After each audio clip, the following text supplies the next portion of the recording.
তখন মৃত্যু মুমূর্ষ ব্যক্তি বলবে, ভাই তোমরা কারা রে? আমাকে এত সুন্দর সংবাদ দিচ্ছে মরার বিছানায়, তোমরা কারা? বলে, আমরা হলাম তোমার সবচাইতে আপনজন রহমতের ফেরেশতা। তো তোমরা যতই সান্ত্বনা দাও, আজরাইল কোথায়? আজরাইল কোথায়? যে আজরাইল মানুষের জান কবজ করবে কষ্ট দিয়ে, সে আজরাইল কোন জায়গায়? ওই দুই ফেরেশতা বলবে, ওই যে দেখেন দাঁড়ায় আছে। মৃত্যু মুমূর্ষ ব্যক্তি তাকায় দেখবে, তার চাইতেও আজরাইল খাটো। যার জান কবজ করবার হচ্ছে তার চাইতেও আজরাইল কি? রে কি দেখতেছি আমি? সারা জীবন ওয়াজ শুনছি, সব দরিয়ার পানি আজরাইলের মাথা দিলেন নাভি পর্যন্ত ভিজবি না। আরে বোম বাটু, এটা আজরাইল।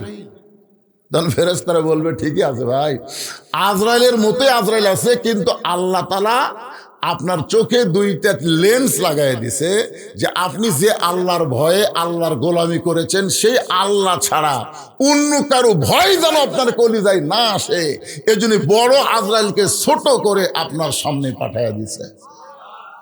আপনি জানেন, মাটির আদমকে আল্লাহ সৃষ্টি করিয়া ঘোষণা করিলেন আল্লাহ শ্রেষ্ঠ বলিয়া, তাই নূরের ফেরেশতা করে মানুষকে সেজদা, সবার চেয়ে দিলেন মাটির মানুষকে সম্মান। প্রত্যেকটা মুসলমান যারা হবে তাদের মৃত্যুটা এমন ভাবে হবে, রাসূল বলেছেন, মায়ের স্তনের দুগ্ধ পান করতে করতে সন্তান যেমন ঘুমায়া যায়, তেমন ভাবে দুনিয়া থেকে তাকে ইল্লিন নামক জান্নাতের বাগানে নিয়ে যাওয়া হবে। সবাই সুবহানাল্লাহ অন্তর থেকে করছেন না? মানে এতদিন মরার যে ভয় হুজুরা দেখাছে, ওরে বাবা, একটু মনোযোগ দিয়ে শোনেন। আল্লাহ বলে, মুসা, মৃত্যুকে পছন্দ করার 2 নম্বর কারণ কি? 1 নম্বর কারণ হলো না মরলে জান্নাতে যাওয়া যাবে না। মৃত্যুকে পছন্দ করার 2 নম্বর কারণ কি? মুসা বলতেছে, আল্লাহ, মৃত্যুকে পছন্দ করার 2 নম্বর কারণ হলো আমার মৃত্যুটা কেবলমাত্র আপনার জন্যে আমি অক্ষ করেছি। যত মানুষ এখানে আমরা বসে আছি, আমরা মরবো কার জন্যে? যাই বলতেছেন না, কার জন্য মরবার চাচ্ছেন? জবান খুলে বলেন, আমরা মরবো কার জন্যে? আল্লাহর জন্য। যারা মৃত্যুবরণ করবে তাদের মৃত্যুটা কেমন হয় আমি একটা দৃষ্টান্ত দেই। লোকটার নাম হলো মীর কাসিম আলী। লোকটার নাম কি? মীর কাসিম আলী, নাম শুনছেন? উকিল এসে বলতেছে, স্যার আজকে রাত 12টায় আপনার ফাঁসি হবে। মীর কাসিম আলী মুচকি মুচকি হেসে বলতেছে, ভাই এখন কয়টা বাজে? তো বলতেছে, এখন বাজে রাত 9:30। বলতেছে, আলহামদুলিল্লাহ, এখনো 2.5 ঘন্টা। কয় ঘন্টা পর ফাঁসি হবে? আর আল্লাহর শুকরিয়া আদায় করে বলতেছে, ভাই এখনো 2.5 ঘন্টা। উকিল, 2.5 ঘন্টা খামা গেছে, এতন থেকে লাভ কি? আমি 2 ঘন্টা ঘুম পারি। যদি চেতন না পাই, তুমি আমার ঘুমোর থেকে ডাক দিও। উকিল মনে মনে কয়, ফাঁসির চিন্তায় লোকটা পাগল হয়ে গেছে। যার 2.5 ঘন্টা পর ফাঁসি হবি, ওই বলে আবার 2 ঘন্টা ঘুম পাড়বি। চেতন না পালে বলে ডাক দেওয়া লাগবে। উকিল মনের রাগে ফাঁসির কন্ডম সেল থেকে বের হয়ে গেছে। এই ফাঁসির চিন্তা পাগলা হয়ে গেছে, পাগলার কাছে থাকা লাভ। কিন্তু যেই মাত্র 2 ঘন্টা পার হয়ে গেল, এমন সময় উকিল সাহেব চিন্তা করে, লোকটার খবর কি একটা বার যায় দেখি। উকিলের নাম হলো তাজুল ইসলাম। তাজুল ইসলাম উকিল এবার ফাঁসির কন্ডম সেলে গিয়ে দেখতেছে মীর কাসিম আলী নাক ডাকা ঘুম পাড়তেছে। ঘড়ির দিকে তাকায় দেখে মাত্র 8 ঘন্টা। ধরে ক্ষণ কয় ঘন্টা? আর 8 ঘন্টা পরে লোকটার ফাঁসি হবে। আর সেই লোকটা নাক দেখে ঘুম পাড়তেছে। যেই মাত্র পাও লড়াইছে, লোকটা চেতন পায়ে বলে, ভাইজান আমার কি ফাঁসির সময় হয়েছে? বলে, না স্যার, এখনো 8 ঘন্টা দেরি আছে। ভাই আলহামদুলিল্লাহ। আলহামদুলিল্লাহ মুসকে হাসি দিয়ে ওযু করে 2 রাকাত নামাজ পড়ে কোরআনের সূরা মুলক আর মুজাম্মিল তেলাওয়াত করে ফাঁসির কন্ডম সেলের মধ্যে সবচাইতে ভালো যে পাঞ্জাবিটা ছিল ওই পাঞ্জাবি পরার পরে চিরুনি মাথার চুল হাসরায় বলে, উকিল রে দেখো তো আমাকে কেমন লাগতেছে। উকিল কান্দের বলে, স্যার এখনই আপনার ফাঁসি হবে, আপনি পাঞ্জাবি গায়ে দিয়ে মাথার চুল আঁচড়ান, আপনি কি শ্বশুর বাড়ি যাবেন? মীর কাসেম আলী মুস্কি মুস্কি হাসিয়ার বলে, পাগল, ফাঁসি হবে আমার আর তুই কেন কাঁদতেছিস? তুই তো জানিস না অন্যায়ভাবে কাউকে যদি ফাঁসি দেওয়া হয়, অন্যায়ভাবে কাউকে যদি হত্যা করা হয়, তার ফাঁসির মঞ্চে যাওয়ার সঙ্গে সঙ্গে আল্লাহ তাআলা 8টা জান্নাতের দরজা খুলে দেয়। আল্লাহর জন্য যারা জীবন দিবে তাদের নাম হবে হোসাইন। আল্লাহর নবীর নাতির নাম হলো হোসাইন। জীবন দিয়েছে কার জন্যে? জোরে কন্যা কার জন্যে? আল্লাহর জন্য জীবন দিয়েছে। কারবালার প্রান্তরে হোসেন রাদিয়াল্লাহুকে হত্যা করার পর দেহ থাকলো কারবালার প্রান্তরে। একটু মনোযোগ দিয়ে শোনেন, মাথা কিন্তু আর কারবালার প্রান্তরে রাখে নাই। জিয়াদ নামে একজন পাপিষ্ট ওই মাথাটা গামলাই করে নিয়ে গেল ইয়াজিদের দরবারে। ইয়াজিদ তখন ক্ষমতার চেয়ারে বসেছিল। জিয়াদ ইয়াজিদকে খুশি করার জন্যে ওই হোসেনের মাথাটা ইয়াজিদের সামনে যখন দিল, ইয়াজিদের হাতে একটা লাঠি ছিল, ওই লাঠিটা হোসেন রাদিয়াল্লাহুর মুখের মধ্যে ঢুকায় বলে, হোসাইন খালি জেদ করে তুই শেষ হয়ে গেলি, শুধু জেদ করলি তোর নানার ইসলামকে বাঁচানোর জন্য, আমার হাতে বায়াত গ্রহণ করলি না। আজকে দেখ তোর দেহ আছে কারবালায় আর তোর মাথা আছে দামেস্কে। মুখের মধ্যে লাঠি ঢুকাইয়া ইয়াজিদ যখন তিরস্কার করতেছে, হোসাইন আমি ইয়াজিদ সিংহাসনে বসে আছি আর তুই হোসাইন শেষ হয়ে গেলি, তুই শেষ হয়ে গেলি, তুই শেষ হয়ে গেলি। 3বার যখন এই কথা বলেছে, ইয়াজিদের সামনে যত মুসলমান বসে আছিল সবাই মাথা নিচু করে আছে। সবাই কি আফসোস করতেছে, আফসোস করতেছে কিন্তু, কারণ মাথা তুললি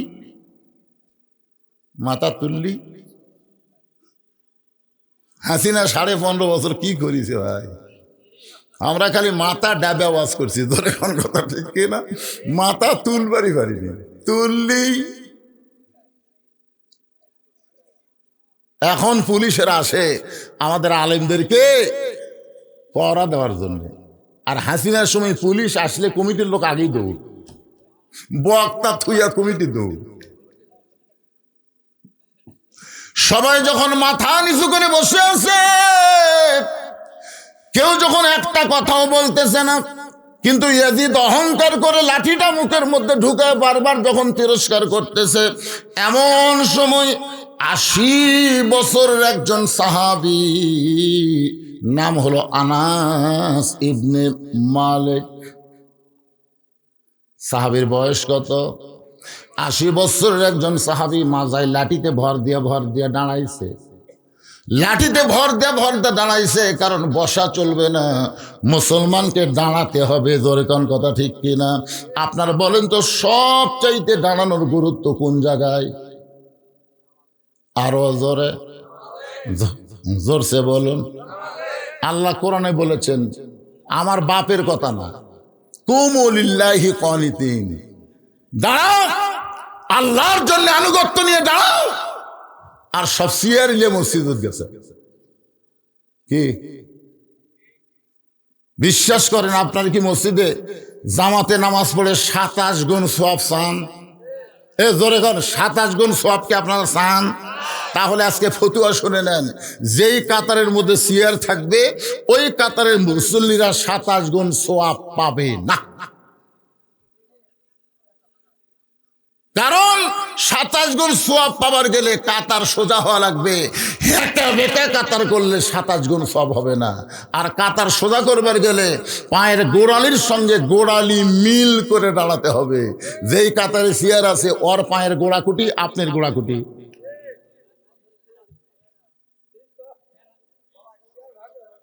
এই কথাটা 27 গুণ সওয়াব যদি আপনি চান, যদি না চান তো চেয়ার দিয়ে থাকেন, অসুবিধা কি? এই যে গন্ডগোলের কথা আপনার, এই যে ভয় খাচ্ছেন, এই যে ভয় খাচ্ছেন, সামান্য 2 জন লোক জুতা চুরি করে, আর এই 2 চোরের ভয়ে সব মুসল্লি জুতেলে মসজিদের মধ্যে ঢুকছে। আপনার কন্ত চোরের সংখ্যা বেশি না নামাজের সংখ্যা বেশি? 2 চোর বারে বগুড়া বড় মসজিদের সাইডে যায় 2 চোর, বুকত হাত দিয়ে থাপাচ্ছে আর বলতেছে আমাকে ভয়ে সব জুতা ভিতরে ঢুকছে। শালা মাত্র 2টা চোর সিনার থাপাচ্ছে। খালি একবার মসজিদের চেয়ার সব বার করে বারান্দা থোবার পারলে, সবাই যদি বলে আমরা 27 গুণ সব চাই, আমাদের কাতারে কোনো চেয়ার থাকবে না, একটা চেয়ারও মসজিদের মধ্যে ঢুকবি না। জোরে কোন কথা ঠিক কিনা? তাই গন্ডগোল, কিসের গন্ডগোল না? যদি আপনি 27 গুণ চান, আমি আপনাদের কি বলতেছি, নামাজ হবি না এ কথা কছি, সওয়াব যদি 27 গুণ চান, একটু মনোযোগ দিয়ে খেয়াল করবেন। 80 বছরের একজন সাহাবী আনাস ইবনে মালিক লাঠিতে ভর দিয়ে দাঁড়ায় গেছে, দাঁড়ায় বলতেছি ইয়াজিদ, দেখেন বুড়া হলে কি হবে, মুখের ভাগ, ইয়াজিদ, যার মুখে লাঠি ঢুকে তুমি তিরস্কার করতেছো, সেই হোসাইনকে তুমি চিনো? যার মুখে লাঠি ঢুকায়া তুমি বলতেছো হোসেন শেষ হয়ে গেছে, এই হোসেনকে তুমি চিনো?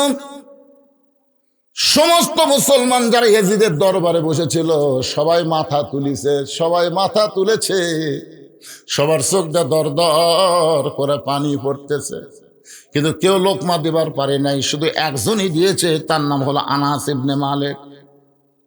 আনাস ইবনে মালিক বলে, ইয়াজিদ শোনো, তুমি যেই হুসাইনের মুখে লাঠি ঢুকায় তিরস্কার করতেছো, আমি একাধারে 10 বছর, আনাস ইবনে মালিক বলতেছে আমি একাধারে 10 বছর নবীর। কয় বছর? আমি আনাস একদিন নবীর ঘরের মধ্যে বসে আছি, আল্লাহর নবী তখন নফল নামাজের মধ্যে রত হয়ে গেছেন। নবী শুধু ফরজ নামাজ মসজিদে আদায় করেছেন, আর সুন্নত নফল গুলো বাড়িতে আদায় করতে পছন্দ করতেন, কারণ বাড়ি গোরস্থান বানানো যাবে না। সুন্নত নফল আপনারা বাড়ি পড়বেন, বাড়ির ছোট ছোট বাচ্চারা আপনার দেখা দেখি তারা নামাজ শিখবে। ধরে কোন ঠিক কিনা? আমার এক নাতি আছে, খুবই ছোট, বুঝলেন। আমি একদিন নফল নামাজ বাড়িতে পড়তেছি, দেখি উই এসে আমার যায় নামাজ খাড়া হয়ে এরকম হাত বান্ধা, মানে আমিও মুখ লড়াই। আচ্ছা উই কি সুরা কেরাত জানে? কিন্তু আমার মুখের দিকে তাকে দেখে আমি মুখ লড়াই, উইও লড়াই। আমি রুকুত গেলাম, উইও যায়। আমি যখন আঙ্গুল তুলিছি, উইও তুলিছে। আচ্ছা আঙ্গুল তুলিছে কি জন্য জানে? আমি যখন শেষদার যাই তখন ঘাড় কাটতে আমার দেখে, আমি তখন শেষদার থেকে মাথা তুলি। ফেরেশতারা বলতেছে আল্লাহ, এ বুড়া না হয় ঠিক মতো নামাজ পড়তেছে, কিন্তু বুড়ার কাছে লাতি কি করতেছে? আল্লাহ বলতেছে লাতি বুড়া দুইটাকে আমি কবুল করে নিলাম। জোরে খান সুবহানাল্লাহ। এই জন্যে সুন্নত আর নফল নামাজ আল্লাহ নবী বাড়িতে পড়া পছন্দ করতেন। আনাস বলতেছে এই চিল্লাচিল্লি কে করে রে?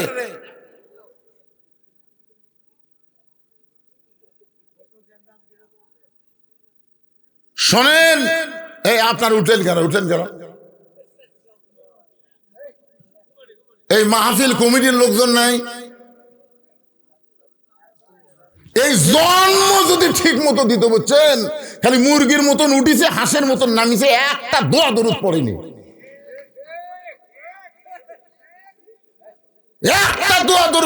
যার কারণে মালগুলা খারাপ বাড়াচ্ছে।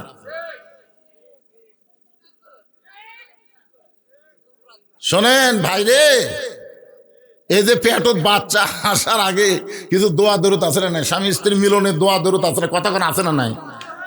ওই খালি মুরগির মতো লাভ দিয়ে উঠেছে, হাঁসের মতন খপ করে নামিছে, ওরই মধ্যে এরা ভিতরে ঢুকবে না তো। একবার যদি কেউ আর চিল্লাচিল্লি করে, একবার ওর মা বাপ পর্যন্ত ওয়াজ নিয়ে যাবো, যা থাকে কপালে। এমনি তো আমার মন খারাপ। গত বছর মাহফিলের লোক ভরে খাড়ায় থাকলো, আর এবার লোক এখন পর্যন্ত ভর্তিছে না, কেবল একটু মন ভালো হচ্ছে, যাক আস্তে আস্তে আসছে। আমি একবারও কবারই সাহস পাচ্ছি না, একটু চাপিয়ে বসেন ভাই, এটা কবারই সাহস পাচ্ছি না। ফাঁকা ফাঁকায় থাকেন, তাও ভরা দেখা যায়। কি আগামী থেকে যদি মাহফিল করেন, মাগরিব থেকে আবার করবেন। আমি দিনের বেলা একটা মাহফিল করলাম, ওটা ধারকি আপনার জয়পুরহাট, খোঁজলে দেখেন, আগামীকাল খোঁজলে দেখেন হাজার হাজার মানুষ, জোহর থেকে আসর হাজার হাজার মানুষ, মাগরিব থেকে এশা হাজার হাজার মানুষ, আর এই 10টা থেকে 12টা শত শত মানুষ, শত শত। কারণ লেপ তোষকের একটা মহব্বত আছে না নাই, জোরে কেন আছে না নাই? এই মহব্বত ছবি ছাড়া পারবি?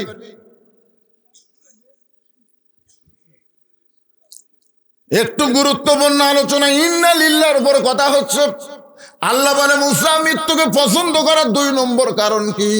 মুসা বলতেছে আল্লাহ মৃত্যুকে পছন্দ করার 2 নম্বর কারণ হলো আমার মৃত্যুটা কেবলমাত্র আপনার জন্য ওয়াকফ করেছি। এই কথা বলতে গিয়া আনাস ইবনে মালিক নবীর ঘরের ভিতরে, মনে আছে না ভুলে গেছেন? নবী আছে নামাজের সেজদায়, কোত্থেকে ওই হোসাইন, যেই হোসাইনের মুখে ইয়াজিদ লাঠি ঢুকাইছে, কোত্থেকে ওই হোসাইন দৌড়ে এসে নানার পিঠে লাফ দিয়ে চড়ে বলতে, চল ঘোড়া চল, চল ঘোড়া চল।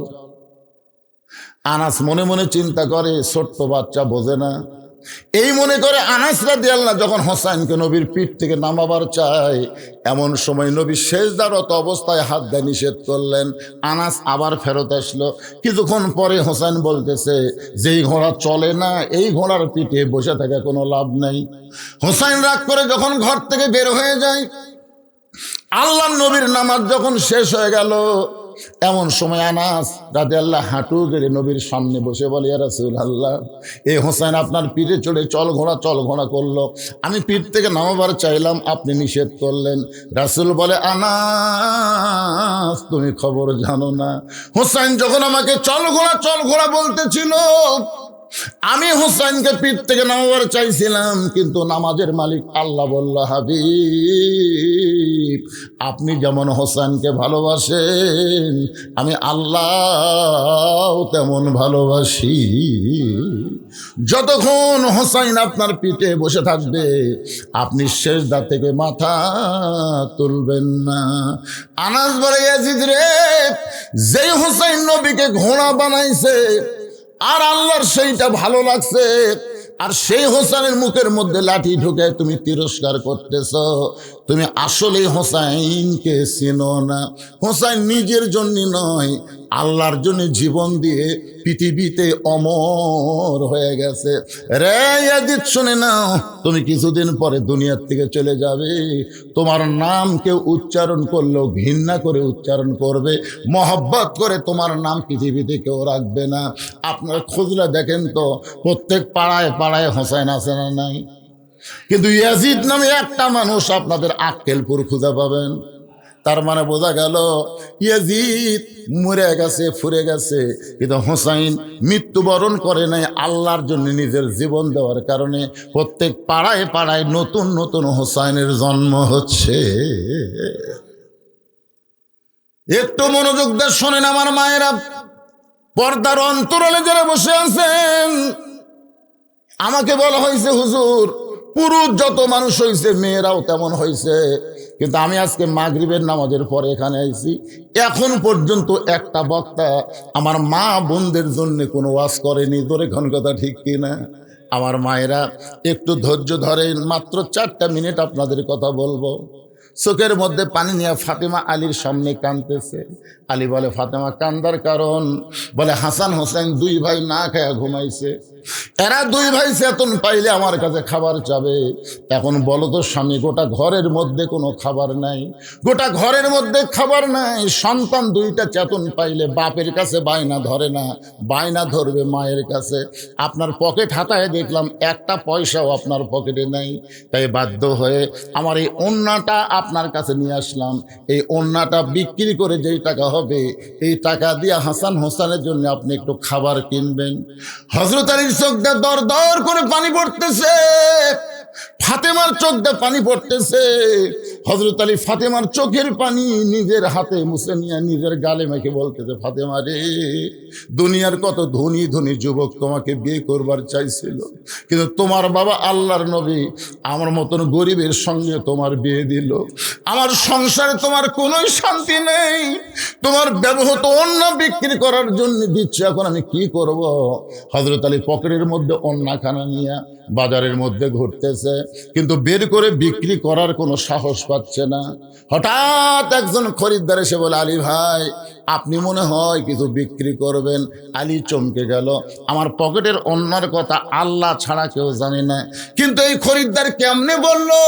পকেট থেকে অন্য বের করে সঙ্গে সঙ্গে খরিদ্দার ব্যাগটা মেলায় ধরে, হযরত আলী ব্যাগের মধ্যে অন্য ঢুকায় দিলে ওই খরিদ্দার হযরত আলীকে 6টা দিরহাম দিয়ে কোথায় যেন চলে যায়।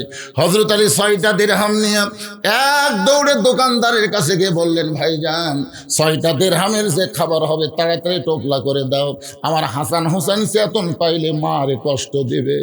দোকানদার তাড়াতাড়ি টোপলা করে হযরত আলীর হাতে যখন টোপলাখানা দিবার চাই, দাম কত? 6টা দিরহাম। হযরত আলী পকেট থেকে 6টা দিরহাম যখন বের করে দিবে, এমন সময় এক ফকির এসে বলতেছে, আলী ভাই, আজকে 3 দিন হলে আমার বাড়িতে কোনো খাবার নাই, যদি পারেন আল্লাহর রাস্তায় আমার একটু খাবার দেন। হযরত আলী চিন্তায় পড়ে গেল, 6টা দিরহামের খাবার টোপলা হয়েছে, এখান থেকে যদি আবার ফকিরকে দান করি তাহলে টোপলা কেমনে নিব? এমন সময় আল্লাহর কোরআন বলতেছে, আলী রে, আম্মা সাইলা ফালা তানহার, সায়েলকারীকে ফিরাস না। হযরত আলী সিদ্ধান্ত নিলেন, 1টা টাকা ফকিরকে দিবেন, 5টা দিরহামের খাবার নিয়ে বাড়ি যাবেন। এই মনে করে ফকিরকে যখন 1টা দিরহাম দিবার চায়, এমন সময় আল্লাহর কোরআন বলতেছে, ওমা তুনফিকু মিন শাইইন ফি সাবিলিল্লাহি ওয়াফা ইলাইকুম ওয়া আনতুম লা তুজলামুন। আলী রে, ফকিরকে যদি 1টা দিরহাম দাও, আল্লাহ তোমাকে 10টা দিরহাম দিবে, 2টা দিরহাম দিলে 20টা দিরহাম দিবে, 6টা দিরহাম যদি তুমি দান করে দাও, আল্লাহ বলতেছে আমি তোমাকে 60টা দিরহাম পুরস্কার দিয়ে দিব। হযরত আলী আল্লাহর কোরআনকে বিশ্বাস করে ফকিরকে 6টা দিরহাম যখন দিয়ে দেয়, ফকির হাসতে হাসতে যখন চলে গেল, দোকানদার বলে, আলী ভাই, টোপলার খবর কি? আলী বলতেছে, 1 টোপলা দিয়ে আমার হবে না, তুমি 2 বস্তা খাবার প্যাকেট করো। দোকানদারকে 2 বস্তা খাবার প্যাকেট করে হযরত আলী বাজারের মধ্যে ঘুরতেছে। হঠাৎ একজন ব্যক্তি উট নিয়ে রাস্তা দিয়ে আসতেছে, সালাম দিয়ে বলে, আলী ভাই, অযথা বাজারে ঘোরা জায়েজ নাই, এই উটটা কি কিনবেন নাকি? আলী বলতেছে, 1টা পয়সাও তোমার পকেটে নাই, তোমার উটটা আমি কেমনে কিনবো? উটওয়ালা বলতেছে, 100 দিরহাম বাকিতে উটটা কিনেন, বিক্রি করে আপনি টাকা দিবেন, এটাও কি আপনি পারবেন না? হযরত আলী জীবনের একটা খুশি মনে করে এত সুন্দর সুযোগ পাইয়া উটটাকে বাকিতে কিনে যেই মাত্র বিক্রি করতে গেলেন, চারিদিক থেকে খরিদ্দার ঘিরে ধরে বলতেছে, আলী ভাই, আপনি কবে থেকে আবার উট বেচার ব্যবসা শুরু করলেন? কত দাম নেবেন? এক খরিদ্দার বলতেছে, আলী রে, বেশিক্ষণ বাজারে থাকা যাবে না, আমি 160 দিরহাম তোমাকে দিয়ে দিলাম। হযরত আলী 160 দিরহাম উটটা বিক্রি করে উটওয়ালাকে 100 দিরহাম ফেরত দিয়া বাকি 60টা দিরহাম নিয়ে দোকানে বললেন, ভাইজান, খবর কি? বলে, আপনার কথা মতো 2 বস্তা প্যাকেট করেছি, দাম কত নিবা?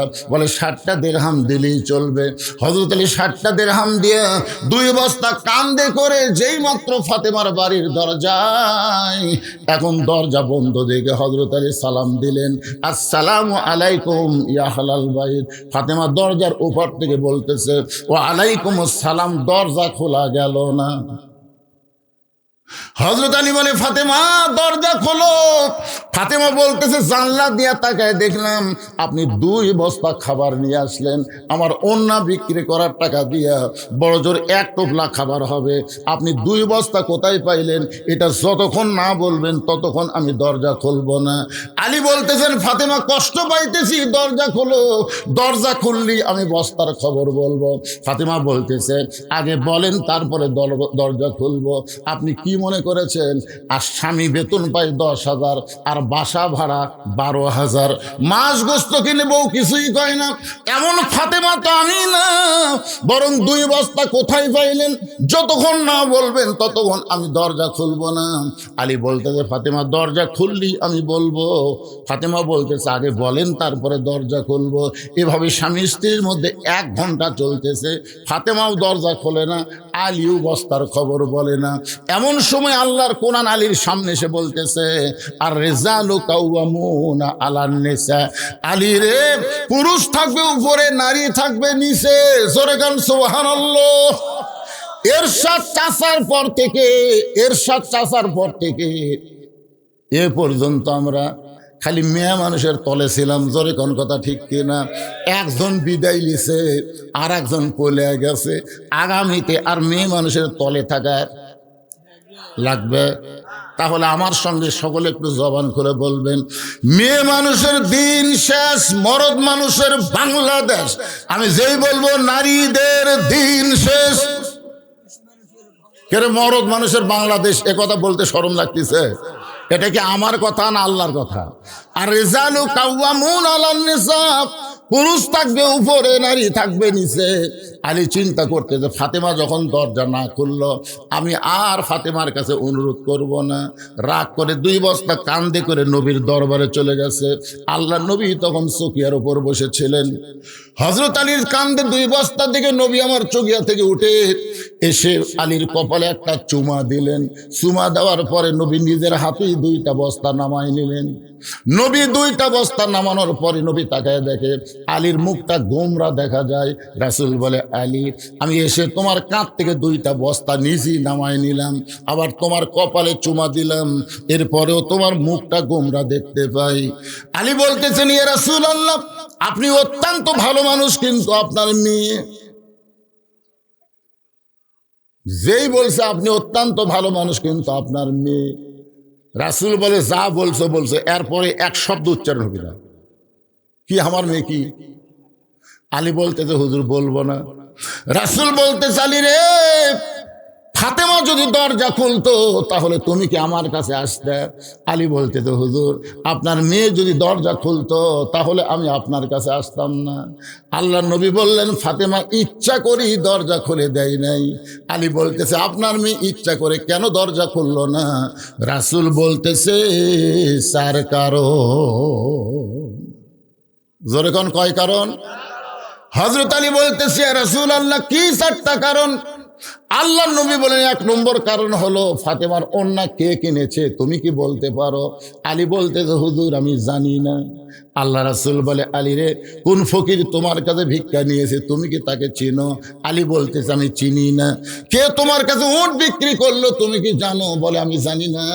কে তোমার খরিদ্দার হয়ে উটটা কিনলো, তুমি কি বলতে পারো? আলী বলতেছে হুজুর আমি কিছুই বলতে পারবো না। রাসূল বলে আলী রে, আমি নবী সব জানি,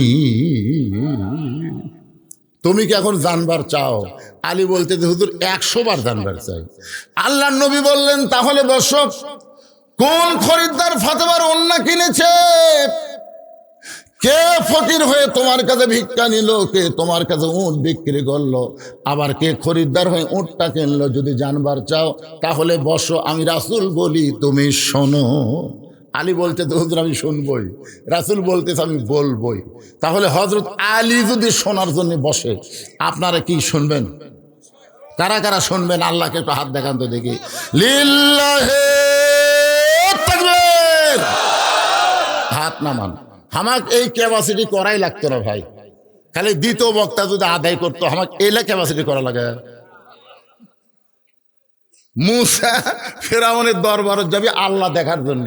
1 নম্বর পয়েন্ট মনে আছে না ভুলে গেছেন? মুসা নবী মৃত্যুকে ভালোবাসে কয় কারণে? 2 নম্বরও তো চলতেছে। এখন আলী বসে আছে, নবী বলবি। এই যে কোরআন আমার সামনে, আজকে আমার এরপরে কোনো ওয়াজ নাই যে এটি কিছুক্ষণ মারে আর একটি যাবো। আজকে এটকার ওয়াজই শেষ ওয়াজ, শুনবেন যতক্ষণ ওয়াজ চলবি ততক্ষণ। অসুবিধা আছে? কথা কোন অসুবিধা আছে? কিন্তু সমস্যা হলো এই মাদ্রাসার কি কি লাগবে বাবা?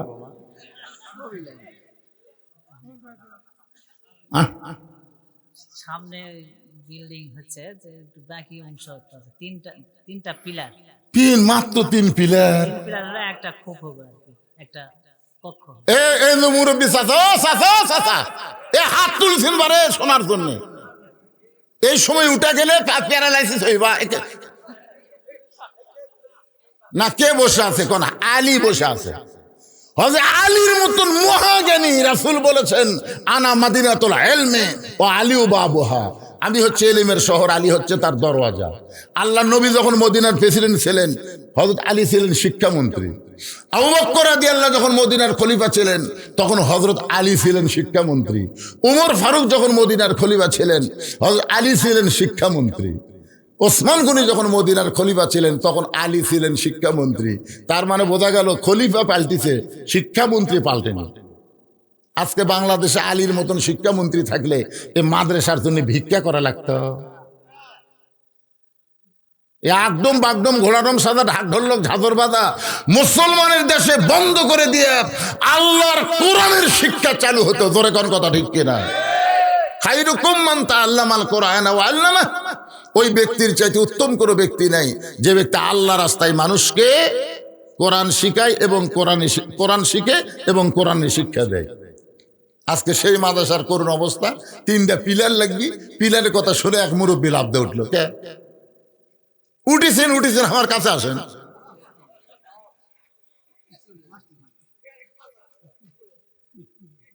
কি লগত নেবেন না বাকি নেবেন? আচ্ছা, এই পিলারের জন্য আপনাদের মধ্যে এমন কোন আল্লাহর বান্দা আছে ভাইজান, একটা 1000 টাকা দেবেন, একটা করে 1000 টাকা নিব আমি, 1000 টাকা দিবেন লগত ভাই, বাকি লয়। বাকি লেখাতেই চলবি না, বাকি বলে দেয় না। দেখছেন পিছন থেকে বাকি দেয় না। টাকা আছে পকেট নাই? দাও ময়না দাও। মাদ্রাসার পিলার বাবা, মাদ্রাসার পিলারে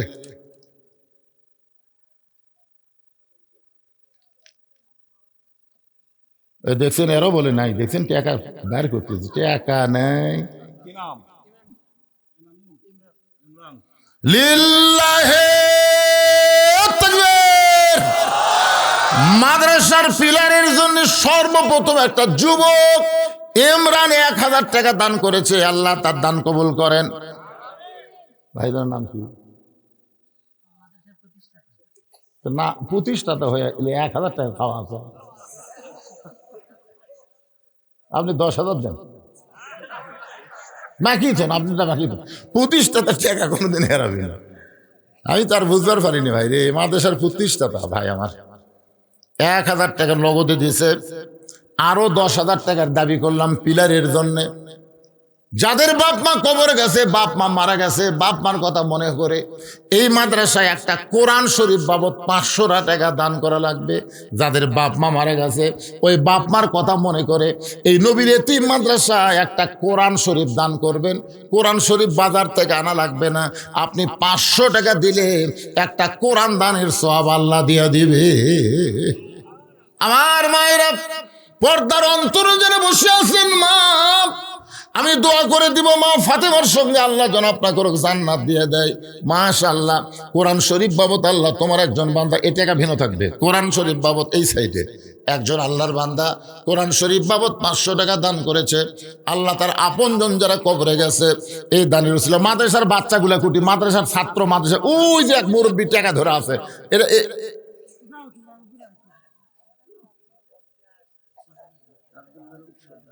কোনটা?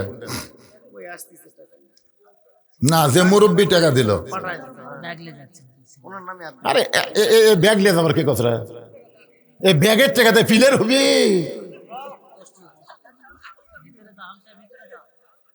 আপনারা কি মনে করতেছেন লোক উঠবি? আলী বসে আছে, হজ আলী বসে আছে। এই তো মাশাআল্লাহ, আপনি কি সর্দার? এই আপনি সর্দার কিছু দেন, সাকিদের কিছু দেন বাবা। নাই পকেট নাই। আব্দুল লতিফ সর্দার কোরআন শরীফ বাবদ 500 টাকা দান করেছে। আল্লাহ তার দান কবুল করেন, আল্লাহ নেক নিয়ত নেক আশা পুরা করেন। জোরে বলে আল্লাহুম্মা আমিন। দেন ভাই দেন দেন। এতগুলো মানুষের মধ্যে 100টা কোরআন শরীফ দিয়ে পারবেন না আপনারা? এমনও ব্যক্তি আছে একলাই 10টা কোরআন শরীফ 5,000 টাকা দিবে। পৃথিবীর শ্রেষ্ঠ দান নবীর মাদ্রাসায় একটা কোরআন শরীফ বাবদ আল্লাহ রাসূল দেন দেন, একটু ইচ্ছা করেন। দেওয়ার মালিক কে? আপনারা খালি দিবেন। এই বাকি লেন তো, বাকি লেন আদায় হবে ইনশাল্লাহ। এই বাকির নাম ফাঁকি কয়া মানুষ অনেকে সাহস পাচ্ছে না, টাকা সবাই দিয়ে যাচ্ছে। তাই দেন দেন, আপনাদের মধ্যে 500 টাকা নাই? পৃথিবীর শ্রেষ্ঠ দান নবীর মাদ্রাসাত একটা কোরআন শরীফ। ওমা তুনফিকু মিন শাইইন ফি সাবিলিল্লাহি ওয়াফা ইলাইকুম ওয়া আনতুম লা তুজলামুন। কে রে ছেলে রে, তোরা এখনই এসবার এখনই দৌড় মারিস করে। জুমার দিনে সবার শেষে এসে আগে যায়। আপনারা কোন তো, এরা কি নামাজ পড়বার আসে? এরা আল্লাহর সাথে মশকরা করবার আসে শেষে যায় আগে। কি দিল? আপনি বলছি কোরআন শরীফের টাকা এই দিক থোয়া লিখবি। এ পর্যন্ত 4টা কোরআন শরীফ হয়ে গেল। আরো 2টা কোরআন শরীফ বাবদ 500 টাকা পাওয়া গেছে। আল্লাহ কবুল করেন, আল্লাহুম্মা আমিন।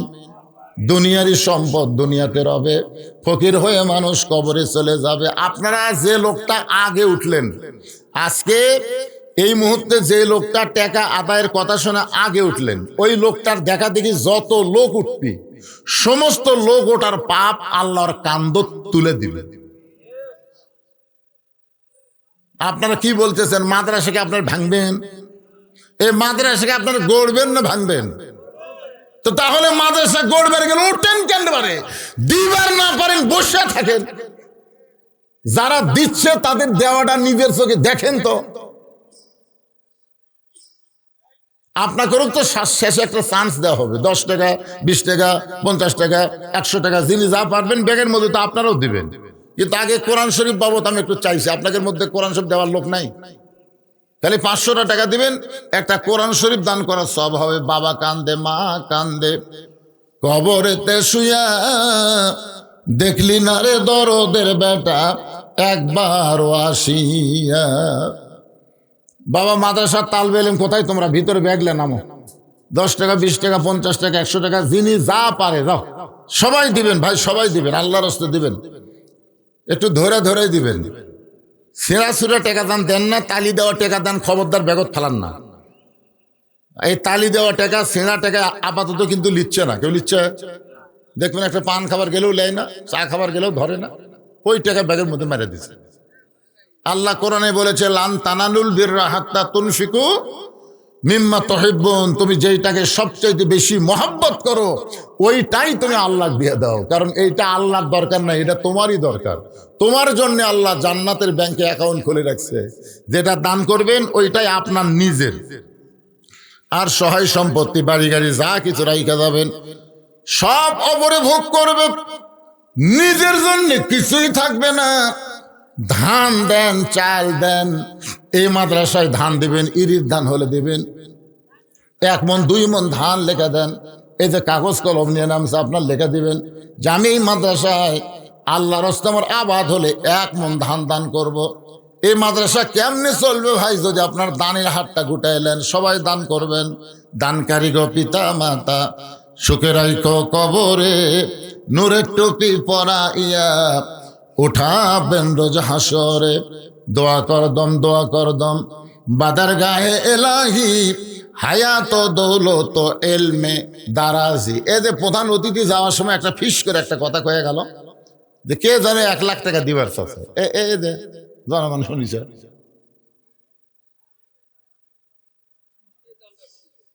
শোনেনি? যে 1 লাখ টাকা দিবার, 1 লাখ টাকা হলে 3টা ফিলের হবি রে, আমাকে খাবার দেওয়া লাগবি কে রে?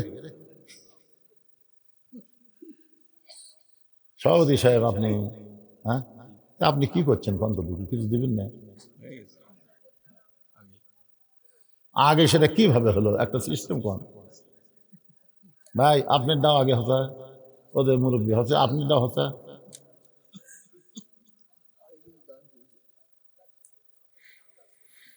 না, আগে যদি হয়ে থাকে তার কাছে আবার নতুন করে চাওয়া তো যাবি না। কোরআন শরীফ বাবদ কিছু দেন পারে, কোরআন শরীফ হিসাবে দেন। দেখি আমার ভাইকেল পকেট হাতাচ্ছে, দেখি কি হয়।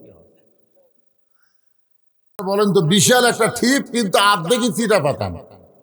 বাতাস দেন, বাতাস দিলেই দেখবেন চিটা পাতান উড়ে দেবে। তা আদায় মানে বাতাস দেওয়ার মতন, বুঝলেন না? সে আদায় শুরু করবে, চিটা পাতান আর থাকা পারবি না, আর উড়ে উড়ে চলে দেবে। যেগুলো দানাদার ইমানদার তারা বসে থাকবে ইনশাল্লাহ। আমার বাকি কথাটা আপনাকে বলে আপনাকে নিয়ে আমি আখেরে মোনাজাত করব। সেই জন্য সবাই যারা বাইরে গেলেন ভিতরে আসেন, এখনই আলোচনা শুরু হবে। হযরত মূসা আল্লাহ কেমন আছে দেখার জন্য ফেরাউনের দরবারে গেছে। মনে আছে না, ভুলে গেছেন? আল্লাহ বলেছে মূসা তোমার খবর কি? মূসা বলতেছে আলহামদুলিল্লাহ। তখন মূসা বলতেছে আল্লাহ আপনার খবর কি?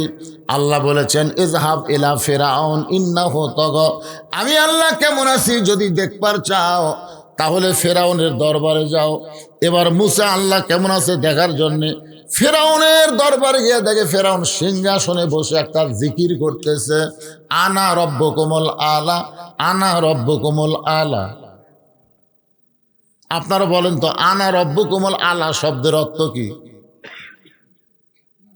কি চা স্টলে বসে গল্প করতেছে জানেন? এটা আবার কি দিল, দানের স্লিপ না মশলার স্লিপ?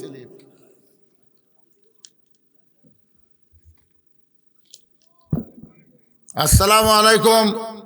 আমরা আন-নূর ফাউন্ডেশন থেকে বলছি, আমরা আপনার এলাকার সন্তান।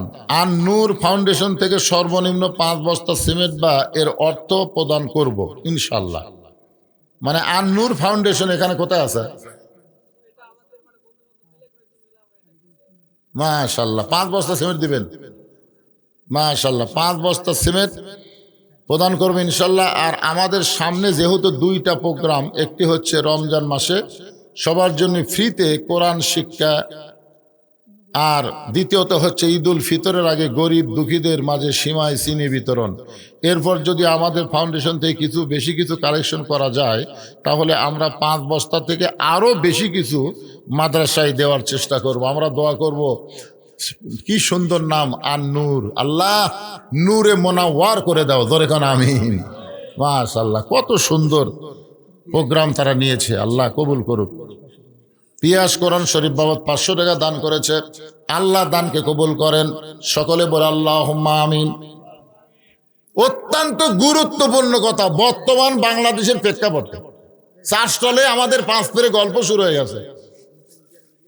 গল্প কি জানেন? গল্প করতেছে আগে আওয়ামী লীগ ক্ষমতা ছিল, আগামীতে বিএনপি ক্ষমতা আসতেছে। আগে আওয়ামী লীগ ক্ষমতা ছিল, আগামীতে বিএনপি ক্ষমতা আসতেছে। এই কথা শুনে আমি বলছি নাউজুবিল্লাহ, নাউজুবিল্লাহ, নাউজুবিল্লাহ। তা আমার এই নাউজুবিল্লাহ শুনে 3-4 জন খুব খেপে গেছে। আমার কয় হুজুর আপনি নাউজুবিল্লাহ করলেন কেন? আওয়ামী লীগ কি ক্ষমতা ছিল না? আমি বললাম না। বিএনপি ক্ষমতাতে আসবে না? আমি বললাম না। তখন সব লোক আমাকে ধরে বলতে তাহলে কে আসবি? আওয়ামী লীগও ছিল না, বিএনপিও আসবি না, তাহলে ক্ষমতাতে আসবি কে? আমি বললাম পাগলা, ক্ষমতাত কেউ আসে না রে পাগলা, সব সময় একজন ক্ষমতা থাকে, তিনি হলেন আমার আল্লাহ। ক্ষমতার ব্যাপারেও শিরক আছে না নাই? অমুক দল ক্ষমতায় আছে, আপনার বলেন তো কোন দল ক্ষমতায় আছে না আল্লাহ ক্ষমতায় আছে? এই জন্য আল্লাহ সূরা মুলকের প্রথমেই বললেন তাবারাকাল্লাযী বিয়াদিহিল মুলকু ওয়া হুয়া আলা কুল্লি শাইইন কাদির। গোটা পৃথিবীর রাজত্ব কর্তৃত্ব মালিকানা কার হাতে? সমস্ত ক্ষমতার মালিক কে? আরো জোরে। আচ্ছা, আওয়ামী লীগ যদি ক্ষমতা থাকতো তাহলে 24 সালের 5 আগস্ট কি হলো? এই জন্য বিশ্বাস করা লাগবে আগামীতে যারা ক্ষমতার ধান্দা করতেছেন, ক্ষমতা আপনাকে না, ক্ষমতা কার? এদিক সেদিক করলি আবার।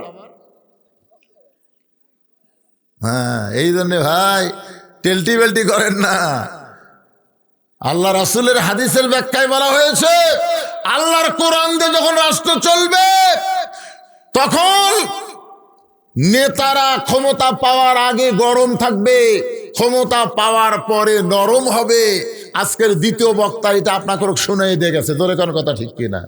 আপনারা বলেন তো, হযরত উমর ক্ষমতা পাওয়ার আগে কি ছিল? খালি গরম। যে রাস্তা দিয়ে হযরত উমর যাইতো ওই রাস্তা দিয়ে শয়তান 40 দিন যাবার পারত না। আর দায়িত্ব পাওয়ার পরে কি হচ্ছে?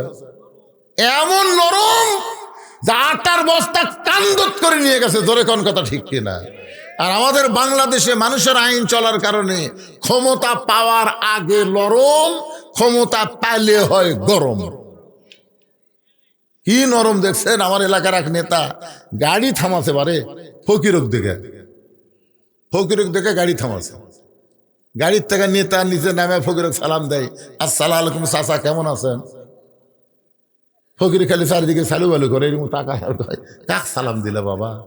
বলে আপনাকে দিলাম, আমি ভিক্ষা করে খাই। তাই ভোটের আগে আমার মতন ভালো মানুষ কেউ নেই চাচা, ভোটের আগে খুবই ভালো। ফকিরক সালাম দেয়, জমির যে ধান উইয়া দেয়, কৃষকের সাথে গলাগলি করে। খালি ভোটটা পাওয়া হয়ে গেলে ওই নেতার সামনে 100 মোটর সাইকেলের চামচা, পিছনে 100 মোটর সাইকেলের চামচা, ধরে কোন কথা ঠিক কিনা? মাঝে মধ্যে নেতা যদি আক্কেলপুর বেড়াবার আসে, গরিব ভোটার নেতার কাছে যাবার চালে চামচার ঘুরতে একটাও যাবার পারবি না। এই জন্যে ঘুতির নেতা যেন সামনে না আসে, এই চালাকি আমাদের করার দরকার আছে না নাই? জোরে কর, আছে না নাই? একটু মনোযোগ দিয়ে শুনবেন। ফেরাউন জিকির করতে চান আর রব্বুকুমুল আলা, আমি হলাম সবচাইতে বড় আল্লাহ। মুসা নবী হাত চুলকাই। মুসা নবী কি চুলকায়? হাত চুলকানোর মানে কি? যার চড়ে আজরাইলের চোখের মনি উল্টে গেছে, যার চড়ে হাতত পাওয়ার আছে না নাই?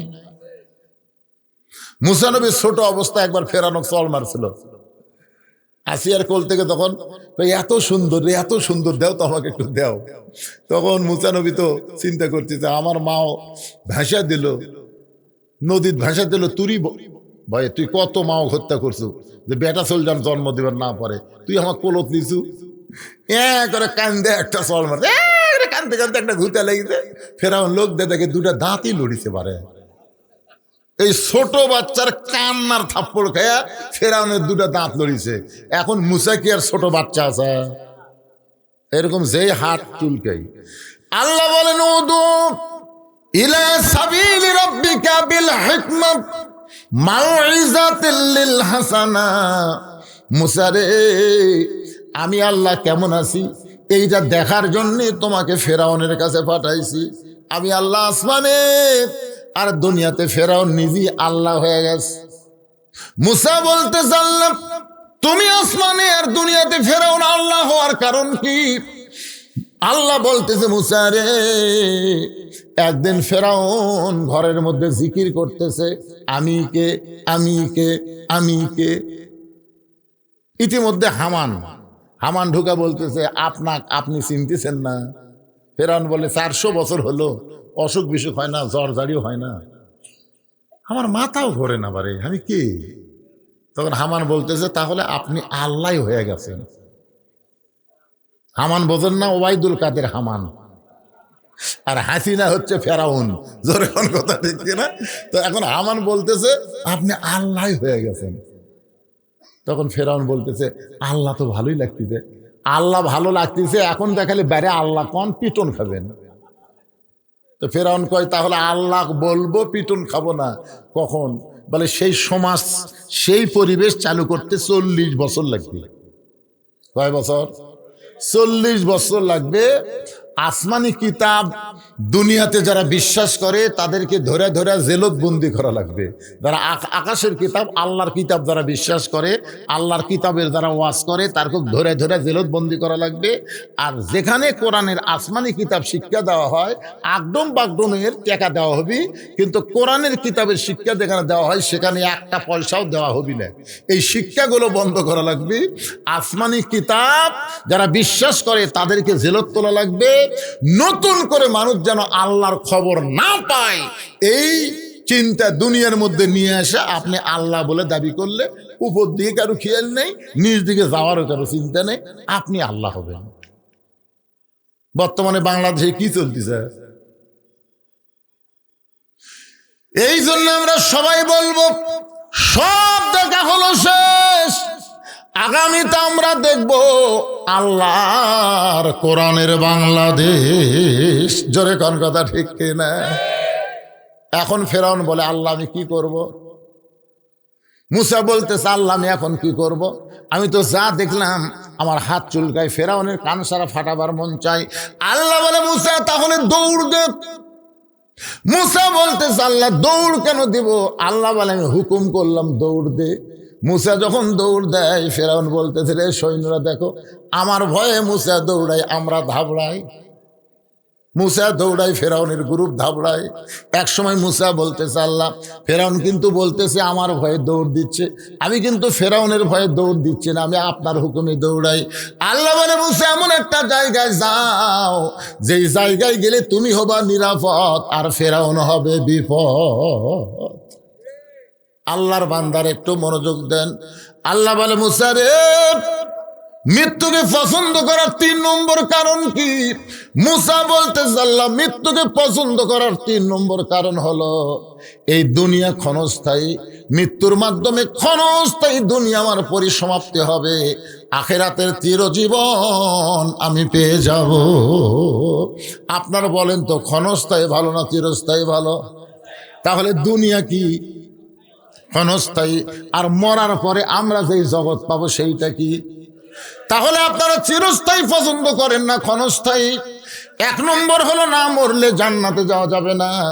2 নম্বর, মরবো আল্লাহর জন্যে। আর 3 নম্বর হলো, দুনিয়া ক্ষণস্থায়ী বাদ দিয়ে চিরস্থায়ী আখিরাতে যাব। এই 3টা কারণে আমাদের সবাইকে মৃত্যুকে ভালোবাসতে হবে। বাজান একটু মনোযোগ দিয়ে শোনেন। আল্লাহ বলেন, আলী, ফাতেমার ওড়না কে কিনেছে? আলী, ফাতেমা হলো পর্দানিশী। আল্লাহর নবীর মেয়ে ফাতেমা হলো পর্দানিশী। জোরে বলেন, কি নিশি? কেমন পর্দানিশী? আল্লাহর নবী বললেন, ফাতেমা রে, মেয়েদের জন্য মাত্র 4টা আমল করা লাগবে।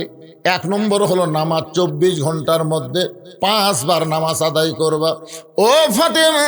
2 নম্বর হলো রমজান মাসে 1 মাস রোজা রাখবা, 12 মাসের মধ্যে রোজার হক আদায় হয়ে যাবে ফাতেমা। 3 নম্বর, স্বামীর খেদমত। স্বামীর খেদমত সব সময় করা লাগবে না, তবে যখন স্বামী খেদমত চাবে তখন খেদমত করবা। রাসূল বলে 4 নম্বর, ফাতেমা সতীত্বের হেফাজত, পর্দা করা। ফাতেমা, এই পর্দার কোনো সময় নাই, এই পর্দা সব সময় করা লাগবে। ফাতেমার কাছে একটা ওড়না ছিল, ওই ওড়নাটা মাথার উপর এভাবে তুলে দিয়ে বলল, বাবা, এই মুহূর্ত থেকে ফাতেমা পর্দার মধ্যে ঢুকে গেল। বাবা, এই মুহূর্ত থেকে ফাতেমা পর্দার মধ্যে ঢুকে গেল। আল্লাহ রাসূল বললেন, আল্লাহ আমার মেয়ের কাছে পর্দার ওয়াজ করলাম, আমার মেয়েটা পর্দার মধ্যে ঢুকে গেল, আল্লাহ তুমি পর্দা কবুল করে নিও। ফাতেমার পর্দা আল্লাহ এমন কবুল করেছে, এক সময় আল্লাহ তাআলা নবীকে জানাই দিল, নবী গো, আপনার ফাতেমা পর্দানিশী হওয়ার কারণে আমি আল্লাহ তাআলা ফাতেমার জন্য একটা ডিগ্রি দিয়ে দিলাম। রাসূল বলে, আল্লাহ কি ডিগ্রি দিলেন? আল্লাহ বললেন, সাইদাতুন নিসাই আহলিল জান্নাহ। আপনার ফাতেমাকে শুধুমাত্র পর্দানিশী হওয়ার কারণে জান্নাতি নারীদের নেত্রী বানায়া দিলাম। নবী বলেন, আলী রে, সেই ফাতেমার ওড়না দুনিয়ার কোনো মানুষ কিনুক, এইটা আল্লাহ পছন্দ করে নাই। ফাতেমার ওড়না দুনিয়ার কোনো মানুষ কিনবে, এইটা আল্লাহ পছন্দ করে না। কারণ পর্দানিশী নারীকে আল্লাহ বড় ভালোবাসে। আমার মায়েরা যারা পর্দায় আছেন, মা, পর্দার মধ্যে যদি থাকেন, আল্লাহ তাআলা আপনাদের ভালোবাসবে, আপনাদের হাতের মধ্যে বরকত দিবে, আপনারা যা কিছু করবেন সব কিছু আল্লাহ রহমত দিয়া হেফাজত করবে। ধরে কান সুবহানাল্লাহ। পর্দানিশী নারীরা যখন তরকারি পাক করবে, ওই তরকারি স্বাদ হবে, ভাত পাক করবে, ভাত স্বাদ হবে। পর্দানিশী নারীরা যার মধ্যে হাত দিবে সেইটার মধ্যে আল্লাহ বরকত দিয়া দিবে। আর নবী বলেন, আলী রে, আল্লাহ একজন ফেরেশতাকে, একটা ফেরেশতাকে খরিদ্দার বানায়া 6টা দিরহাম দিয়া তোমার কাছ থেকে ফাতেমার ওড়নাটা কিনে নিয়া আল্লাহ সেই ওড়নাটা জান্নাতের মধ্যে যত্ন করে রাইখা দিয়েছে। আলী, আলী রে, যেই ফকির তোমার কাছে ভিক্ষা চাইলো, যেই ফকিরকে তুমি 6টা দিরহাম দান করে দিলে, এই ফকিরকে তুমি চেনো না, কিন্তু ওই ফকিরটা হলো ওই ফেরেশতা, যেই ফেরেশতা ফাতেমার ওন্না কিনে জান্নাতের মধ্যে আল্লাহর হুকুমে যত্ন করে রেখেছে। আল্লাহ তাআলা ওই ফেরেশতাকে ফকির বানায় তোমার কাছে পাঠায়, বলতেছে যাও যাও আলীর কাছ থেকে 6টা দিরহাম নিয়ে আসো। ফেরেশতা কান্দের, বলে আল্লাহ, যে 6টা দিরহাম দিয়া হাসান হোসেনের জন্য খাবার কিনবে, আপনি সেই 6টা দিরহাম আবার ফেরত নেবেন? আল্লাহ আপনি এত নিষ্ঠুর, আল্লাহ আপনি এত নিষ্ঠুর। আল্লাহ বলতেছেন আল্লাযী খালাকাল মাউতা ওয়াল হায়াতা লিয়াবলুয়াকুম আইয়ুকুম আহসানু আমালা। ফেরেশতারে, আমি আল্লাহ আজকে আলীকে পরীক্ষা করব, আমার কোরআনের দাম বেশি না তার সন্তানের দাম বেশি? আমার কোরআনের দাম যদি আলীর কাছে বেশি হয়, তাহলে 6টা দিরহাম দিয়া টোপলা কিনবে না, বরং 6টা দিরহাম কোরআনের কারণে আবার তোমার হাতে ফেরত দিবে। নবী বলে আলী রে, ওই ফেরেশতা ফকির হয়ে তোমার কাছে যখন ভিক্ষা চাইলো, তুমি প্রথমে একটা দিরহাম দিবার চাইলা, কোরআনকে গুরুত্ব দিয়ে আম্মা সাইলা ফালা তানহার, ফাইলকারীকে ফিরান যাবে না। কিন্তু একটা দিরহাম যেই মাত্র দিবা, এমন সময় আল্লাহর কোরআন বলল ওমা তুনফিকু মিন শাইইন ফি সাবিলিল্লাহি ওয়াফা ইলাইকুম। কেউ যদি আল্লাহ রাস্তায় দেয়, আল্লাহ তাকে আবার ফিরিয়ে দেয়। আল্লাহকে কেউ যদি 1 দেয়, আল্লাহ তাকে 10 গুণ বাড়ায় দেয়। আলী, তুমি আল্লাহর কোরআনকে বিশ্বাস করে ফকিরকে যখন 6টা দিরহাম দিয়ে দিলাম, ফকির 6টা দিরহাম নিয়ে আল্লাহর কাছে কাঁদতেছে। আল্লাহ বলে কান্দিস কেন? বলে ছেলের জন্য খাবার জন্য টোপলা নিচ্ছিল, 1 হাতে টোপলা নিবে, 1 হাতে দিরহাম দিবে, আর সেই 6টা দিরহাম আপনি কাইরা নিলেন। আল্লাহ আপনি কাইরা নিলেন। আল্লাহ বলে ফেরেশতা রে, তুই মনে করতেছিস আমি কায়দা নিলাম, কিন্তু আলীর ঈমান বলতেছে 6টা দিলে 60টা পাবে। যা যা একটা উট নিয়ে বিক্রেতা হয়ে আলীর কাছে যা, 100 দিরহামে উটটা বিক্রি করবে, বাকিতে আবার তুই খরিদ্দার হয়ে 160 দিরহাম দিয়ে উটটা কিনে আনবি। রাসূল বলে আলী রে, উটটা তোমার কাছে 100 দিরহামে বাকিতে বিক্রি করলো, আবার ওই ফেরেশতা খরিদ্দার হয়ে 160 দিরহাম দিয়া তোমার কাছ থেকে উটটা কিনলো। তুমি 100 দিরহাম ফেরত দিলে, আর 6টা দিরহাম দান করার কারণে আল্লাহ তাআলা দুনিয়াতেই তোমাকে 60টা দিরহাম দিয়া দিল। আল্লাহর বান্দারা খালি সুবহানাল্লাহ বললে হবে না, বিশ্বাস করা লাগবে। আলীর মতন গরিব অবস্থায় থেকে যদি এইভাবে দান করে দেয় পাওয়ার জন্যে, আপনারা কি সেই বিশ্বাস করেন না ভাই? এই মাদ্রাসাকে দিবেন, অত্যন্ত গরিব মাদ্রাসা, এই মাদ্রাসার ঘর হচ্ছে না। এই যে বাচ্চারা এখন শীতের মধ্যে তাও ল্যাপটপ গাও দিয়ে শুয়ে আছে, কিন্তু ঘরটা যদি না হয়, কিছুদিন পরে যখন বৃষ্টি হবে, তখন এই মাদ্রাসার মাসুম বাচ্চারা বৃষ্টির পানিতে ভিজবে। আপনাদের মধ্যে এমন কি আল্লাহর পাগল নাই যে এই মাদ্রাসার জন্য 1টা বস্তা 2টা বস্তা করে সিমেন্ট দিবেন, যে হুজুর এই মাদ্রাসা হবে, আমাদের বাড়ি পায়খানা সব কিছু হয়ে গেছে, আর নবীর এতিম ঘরটা আজকে বড় জরাজীর্ণ অবস্থায় পড়ে আছে। তাই আপনাদের সবার কাছে এই মাদ্রাসার মহব্বতে দানের ব্যাপারে আপনাদের অনুরোধ করে আমি আজকের মতো আলোচনা এখানেই সমাপ্তি করব। ভাই সবাই আর একবার আমার সঙ্গে পড়েন, ইজা আসাবাতুহুম মুসিবাতুন ক্বালু ইন্না লিল্লাহি ওয়া ইন্না ইলাইহি রাজিউন। সবচাইতে বড় বিপদ কি? সবচাইতে বড় মুসিবত কি? বুঝবার পারলেন না?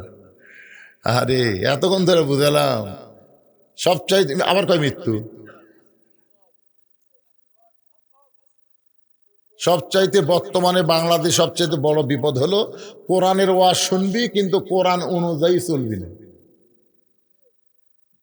কি মনে করতেছেন এটা রহমত? যে কোরআনকে আল্লাহ বলেছেন অনুনাজ্জিলু মিনাল কোরআনি মা হুয়া শিফাউ ওয়া রাহমাতুল লিল মুমিনিন, এই কোরআনকে আমি নাজিল করেছি মুমিনদের যাবতীয় রোগের শেফা এবং রহমত স্বরূপ। তাহলে আমরা মুমিন ভাই, এত রাত ধরে আমরা এখানে বসে আছি, শুধুমাত্র আল্লাহর কোরআনের মহব্বতে। কোরআনের মাদ্রাসার দিকে একটু মহব্বত করবেন, রাজি আছেন?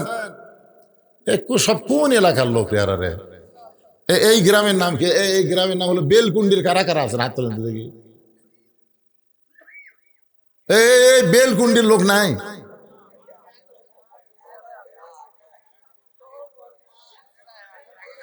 তাহলে বেলকুন্ডির বাইরে আর কারা কারা আছেন তার একটা হাত তোলেন তো। বেলকুন্ডির বাইরে তো সব লোকই বাইরে, আর তাই তো আমি কই এত চিল্লাই।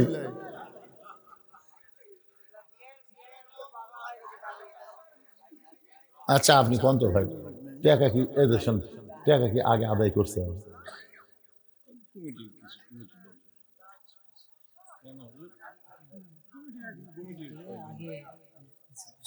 কমিটির লোকের এখন আর দিবি না? নাই তো, একটাও নাই। তাহলে আপনি বেলকুন্ডির লোকই নাই।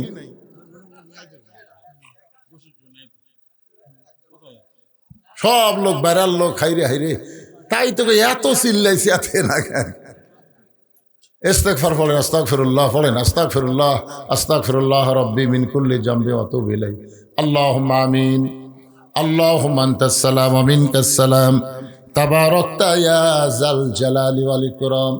আয় আল্লাহ তাআলা, সেই মাগরিবের পর থেকে শীতের ভিতরে এত রাত পর্যন্ত তোমার পাগল বান্দা বান্দিরা আরামের ঘুমকে বাদ দিয়া কোরআন হাদিসের মহব্বত কলিজার মধ্যে নিয়া এই জান্নাতের বাগানে বসে বসে কোরআন হাদিস আলোচনা শোনার শেষে আমি গুনাহগারের সঙ্গে রহমতের দরজায় ফকির হয়ে দোকানা হাত তুলেছে।